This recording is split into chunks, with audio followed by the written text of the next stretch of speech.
اسلام کی تبلیغ و دعوت۔ نبی کریم صلی اللہ علیہ وسلم نے تبلیغ شروع کر دی۔ خدیجہ رضی اللہ تعالیٰ عنہ بیوی، علی رضی اللہ تعالیٰ عنہ بھائی، عمر 8 سال، ابو بکر رضی اللہ تعالیٰ عنہ دوست، زید بن حارثہ رضی اللہ تعالیٰ عنہ مولا پہلے ہی دن مسلمان ہو گئے۔ ان اشخاص کا ایمان لانا جو آپ صلی اللہ علیہ وسلم کی 40 سالہ ذرا سی حرکات و سکنات سے واقف تھے۔ نبی کریم صلی اللہ علیہ وسلم کی اعلیٰ صداقت اور راست بازی کی روشن دلیل ہے۔ بلال، عمرو بن عباس، خالد بن سعد بن عاص بھی چند روز کے بعد ہی مسلمان ہو گئے۔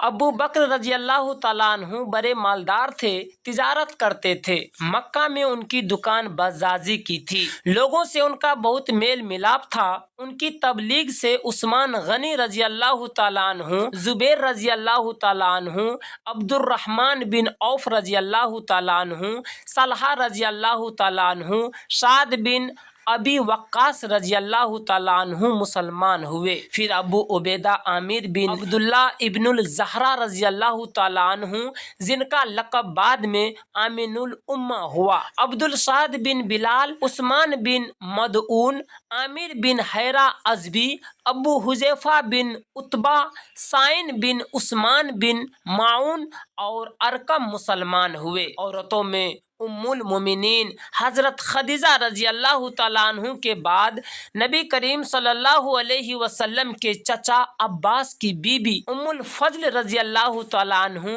آسمہ بنت امیس رضی اللہ تعالیٰ عنہ، آسمہ بنت ابو بکر رضی اللہ تعالیٰ عنہ اور فاطمہ خواہر عمر فاروق رضی اللہ تعالیٰ عنہ نے اسلام قبول کیا۔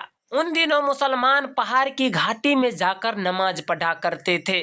ایک دفعہ آپ صلی اللہ علیہ وسلم حضرت علی رضی اللہ تعالیٰ عنہ کے ساتھ کسی درہ میں نماز پڑھ رہے تھے۔ اتفاق سے آپ صلی اللہ علیہ وسلم کے چچا ابو طالب آ نکلے۔ ان کو اس جدید طریقے عبادت پر تعجب ہوا، کھڑے ہو گئے اور بغور دیکھتے رہے۔ نماز کے بعد پوچھا، یہ کون سا دین ہے؟ آپ صلی اللہ علیہ وسلم نے فرمایا کہ یہ ہمارے دادا ابراہیم کا یہی دین تھا۔ ابو طالب نے کہا، میں ان کو اختیار تو نہیں کر سکتا، لیکن تم کو اجازت ہے اور کوئی شخص تمہارا مزاحم نہ ہو سکے گا۔ 3 برس تک آپ صلی اللہ علیہ وسلم نے نہایت راجداری کے ساتھ فرض تبلیغ ادا کیا، لیکن اب آفتاب رسالت بلند ہو چکا تھا۔ صاف حکم آیا اور تجھ کو جو حکم دیا گیا ہے صاف صاف کہہ دے، اور نیز یہ حکم آیا اور اپنے نزدیک کے خاندان والوں کو خدا سے ڈرا۔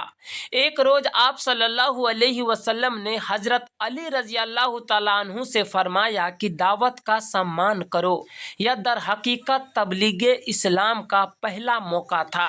تمام خاندان عبد المطلب مدعو کیا گیا۔ حمزہ، ابو طالب، عباس سب شریک تھے۔ آپ صلی اللہ علیہ وسلم نے کھانے کے بعد کھڑے ہو کر فرمایا کہ میں وہ چیز لے کر آیا ہوں جو دین و دنیا دونوں کی کفیل ہے۔ اس بارے گرا کے اٹھانے میں کون میرا ساتھ دے گا؟ تمام مجلس میں سناٹا تھا۔ دفعتاً حضرت علی رضی اللہ تعالیٰ عنہ نے اٹھ کر کہا، گو مجھ کو آسوب چشم ہے، گو میری ٹانگیں پتلی ہے، اور گو میں سب سے نو عمر ہوں، تاہم میں آپ کا ساتھ دوں گا۔ قریش کے لیے یہ ایک حیرت انگیز منظر تھا کہ 2 شخص، جن میں ایک 13 سال کا نوجوان ہے، دنیا کی قسمت کا فیصلہ کر رہے ہیں۔ حاضرین کو بے شاخستہ ہنسی آ گئی، لیکن آگے چل کر زمانہ نے بتا دیا کہ یہ لفظ بالفضل سچ تھا۔ ایک روز نبی کریم صلی اللہ علیہ وسلم نے کوہ صفا پر چڑھ کے لوگوں کو پکارنا شروع کیا۔ جب سب لوگ جمع ہو گئے تو نبی کریم صلی اللہ علیہ وسلم نے فرمایا، تم مجھے بتاؤ کہ تم مجھے سچا سمجھتے ہو یا جھوٹا جانتے ہو؟ سب نے ایک آواز سے کہا کہ ہم نے کوئی بات غلط یا بیہودہ آپ کے منہ سے نہیں سنی، ہم یقین کرتے ہیں کہ آپ صادق اور امین ہے۔